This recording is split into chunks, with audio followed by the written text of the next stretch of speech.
ఇక ఓవైపు రాజకీయ యుద్ధబేరి మోగుతూ ఉంటే మరోవైపు రాష్ట్ర ప్రభుత్వం బీసీ కులగణన పైన శరవేగంగా అడుగులు వేస్తుంది. అయితే 3 రోజుల్లో కులగణన రిపోర్ట్ ఫిబ్రవరి 2లోగా క్యాబినెట్ సబ్ కమిటీకి ఇవ్వాలి అధికారులకు సీఎం రేవంత్ ఆదేశం. సో మనము బీసీలమందరం కూడా గొంతెత్తడము, బీసీలమందరం కూడా ఒక రకమైనటువంటి ప్రెషర్ బిల్డప్ చేయడం వల్ల ఈ కార్యక్రమాల పైన స్పీడప్ జరుగుతూ ఉన్నాయి. ఇక్కడ 3 రోజుల్లో కులగణన రిపోర్ట్ ఫిబ్రవరి 2లోగా క్యాబినెట్ సబ్ కమిటీకి ఇవ్వాలి అధికారులకు సీఎం రేవంత్ ఆదేశం జారీ చేసిండు. దేశానికే తెలంగాణ కులగణన సర్వే ఆదర్శం. బీసీ, ఎస్సీ, ఎస్టీ, మైనార్టీల అభ్యున్నతికి ఇది ఎంతో తోడ్పడుతుందని వ్యాఖ్య. సర్వే చేపట్టిన అధికారులు, ఉద్యోగులకు అభినందనలు. 96% సర్వే పూర్తయిందని ఆఫీసర్ల వెల్లడి. మరి మిగతా 4% ఎటు పోయింది?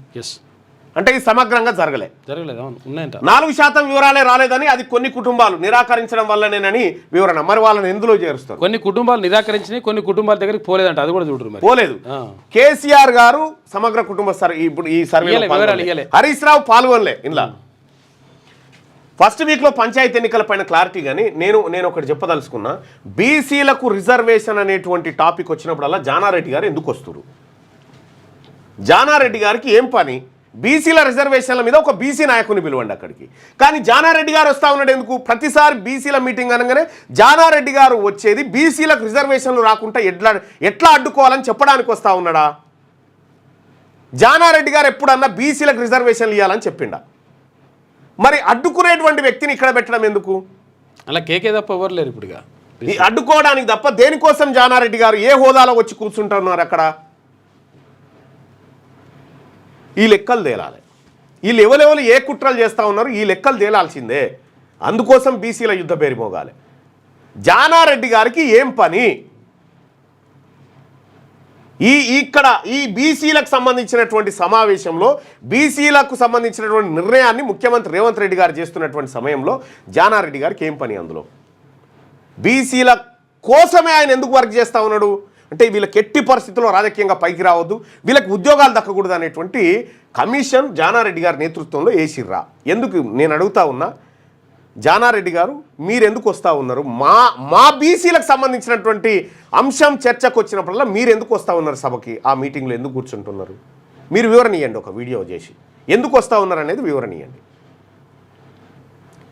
మీరు ఎమ్మెల్యే కాదు, ఎంపీ కాదు, లేకపోతే ప్రస్తుతం ప్రభుత్వంలో ఏం లేరు ఏ పదవిలో, మరి మీరెందుకు వస్తూ ఉన్నారు ఇక్కడ ఈయన ప్లేస్లో? జానారెడ్డి గారి ప్లేస్లో మా ఆర్ కృష్ణయ్యనో, లేకపోతే మా చిరంజీవులు గారినో, లేకపోతే మన మురళీ మనోహర్ గారినో, లేకపోతే తిరుపతి గారినో, మా ప్రొఫెసర్నో, మా ఇంటలెక్చువల్ గ్రూప్నో ఏదో ఒకటి కూర్చోబెట్టాలి కదా అక్కడ. ఈయన ఎందుకు వస్తూ ఉన్నాడు? జానారెడ్డి గారు కూర్చోవడం అంటేనే బీసీలారా అప్రమత్తంగా ఉండాలి. మనం అప్రమత్తంగా ఉండాలి. ఇదే నాగార్జున సాగర్ నియోజకవర్గంలో ఒక ఎలక్ట్రిసిటీలో పనిచేసేటువంటి డిఈ గారు జేబీసీ అని రాసుకున్నందుకు ఆయనని జానారెడ్డి గారు ఎక్కడికి కర్ణాటక బార్డర్కు ట్రాన్స్ఫర్ చేయించాడు 3-4 రోజుల కింద. చూసుకోయిగా ఇవన్నీ మాట్లాడతాం, తేల్చుకుంటాం. జానారెడ్డి గారు మీరు దయచేసి ఇంట్లో ఉండండి. అంటే మీ గౌరవాన్ని పొడగొట్టుకోకండి. బీసీలకు ఇప్పటికే మీరు శత్రువుగా కనిపిస్తూ ఉన్నారు కాబట్టి మీరు ఎట్టి పరిస్థితిలో ఈ వేదిక మీదకి రాకండి. ముఖ్యమంత్రి గారు క్లియర్గా ఉన్నారు. ఆయన మనసు జడగొట్టకండి. ఈ బీసీ కులగణన రిపోర్టు విషయంలో ముఖ్యమంత్రి గారు క్లియర్గా ఉన్నారు. ఆయన మనసును కలుషితం చేయకండి. మీరు ఇంట్లో ఉండండి. మీరు వస్తే ఎంతటి ప్రమాదమో ఆ రోజు హైకోర్టులో పడ్డటువంటి కేసు ఏదైతే ఉందో, స్వప్నారెడ్డి గారితో వేయించినటువంటి కేసు ఏదైతే ఉందో అక్కడ దాకా మేము డెప్త్లకు వెళ్లాల్సి ఉంటుంది. మీరు చేసినటువంటి ప్రతి కుట్ర ఏదైతే ఉందో దాన్ని ఒక ప్రత్యేక ఎపిసోడ్ కింద తీసుకురావాల్సి ఉంటుంది. కాబట్టి బీసీలారా అప్రమత్తంగా ఉండాలి. జానారెడ్డి గారు బీసీల మీటింగ్లో ఏం పని? ఆయనకు బీసీలకు రిజర్వేషన్ల పెంపు అంశం చర్చకు వచ్చినప్పుడల్లా జానారెడ్డి గారు ఎందుకు వస్తుండు? ప్రజలారా, శత్రువెవడో మనం పసిగట్టాల్సిందే. సో నిన్న జరిగినటువంటి ఇది ఇందుకోసం ఈ బీసీల యుద్ధ బేరీ వరంగల్లో నిర్వహిస్తూ ఉన్నాం. ఇంకా చాలా సమగ్రమైనటువంటి వివరాలతో ఆ సభ ఉండబోతూ ఉంది. ఆ సభకు ఆర్జేడీ నుంచి, అలాగే సమాజ్వాదీ పార్టీ నుంచి, డిఎంకే పార్టీ నుంచి కూడా అగ్రనేతలు వస్తూ ఉన్నారు.